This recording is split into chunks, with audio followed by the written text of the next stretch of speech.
জয় প্রভুপাদ, জয় গুরু গৌরাঙ্গ। আলোচ্য বিষয় বৈষ্ণব কাকে বলে এবং বৈষ্ণবের চিনব কেমনে।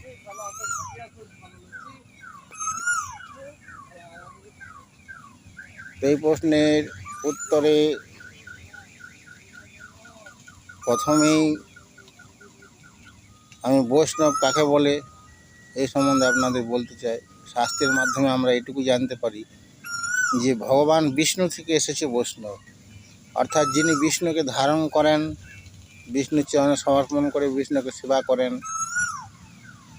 বিষ্ণু বা ভগবান রাম, ভগবান শ্রীকৃষ্ণ এদের চরণে সমর্পণ করে এদের সেবা করেন, তিনি হচ্ছেন বৈষ্ণব।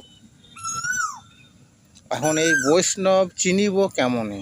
বৈষ্ণব চেনা বড় দুর্লভ। এই জগতে অনেকেই বাহ্যিক বেশভূষা দেখে, যে ললাটে তিলক, গলায় তুলসীর মালা, গেরুয়া বসন পরে থাকলেই অনেকে হয়তো বৈষ্ণব ভাবেন বা ভেবে উঠবেন, ভাবা স্বাভাবিক। কিন্তু বাস্তবে বৈষ্ণব কাকে বলে? তো গৌরাঙ্গ মহাপ্রভু যখন দক্ষিণ ভারতে গিয়েছিলেন, সেই সময় কুর্ম ব্রাহ্মণরা তার পিছু নিয়েছিল। তো মহাপ্রভু তাদের বললেন যে তোমরা আমার পিছু নিও না, তোমরা সংসারে থেকেই ভগবানের সেবা করো এবং তাহলেই তোমরা ভগবানকে লাভ করবে।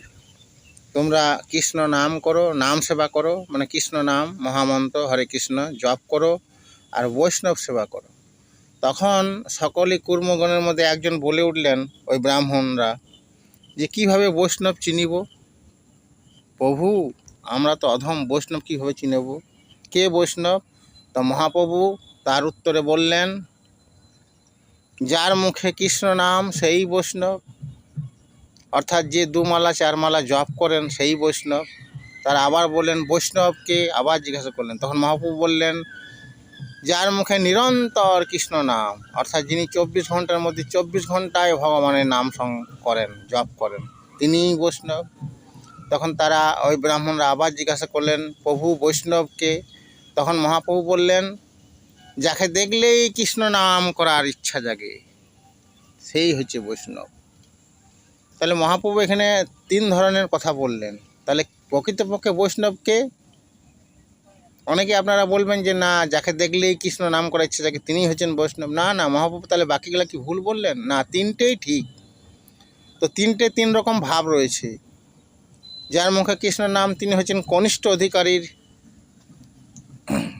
কৃষ্ণ বা বৈষ্ণব, কনিষ্ঠ অধিকারী বৈষ্ণব, যার মুখে কৃষ্ণ নাম।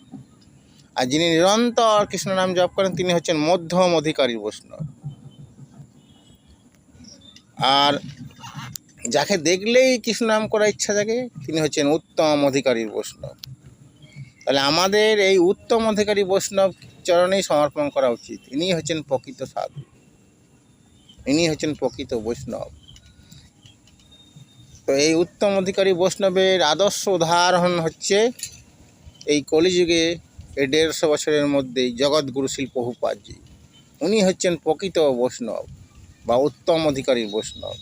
তো এইরকম বৈষ্ণবের কৃপাতেই সারা বিশ্বে হরিনাম প্রচার হতে পারে এবং হয়েছে, এবং লক্ষ লক্ষ ভক্ত হয়ে গেছে। তাই এরকম বৈষ্ণবই হচ্ছে প্রকৃত সাধু। তাই আপনারা এরকম প্রকৃত বৈষ্ণবের চরণে সমর্পণ করে বৈষ্ণব সেবা করবেন এবং তার আদেশ অক্ষরে অক্ষরে পালন করবেন। তাহলেই আপনারা ভগবত ভক্ত হতে পারবেন এবং কৃষ্ণ প্রেম অর্জন করতে পারবেন। এই হচ্ছে আলোচনার মূল ভাবার্থ। হরে কৃষ্ণ, জয় রাধে।